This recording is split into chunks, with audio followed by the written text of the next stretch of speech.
বরগুনার বেতাগী উপজেলায় হিন্দু সম্প্রদায়ের 4 শতাধিক মানুষ বিএনপিতে যোগদান করেছেন।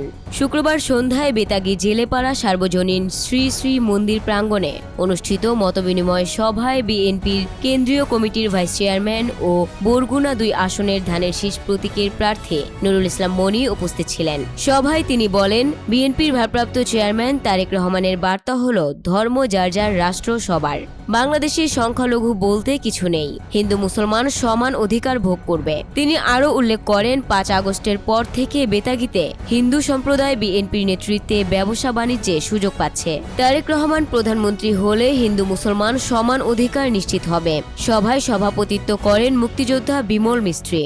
বক্তব্য রাখেন অরুণ বাবু, হিরণ সমাদার সহ স্থানীয় নেতারা। উপস্থিত ছিলেন জেলা ও উপজেলা বিএনপি, যুবদল, ছাত্রদলের নেতৃবৃন্দ। শেষে বিএনপিতে যোগদানকারীদের রজনীগন্ধা ফুল দিয়ে বরণ করেন নুরুল ইসলাম মনি।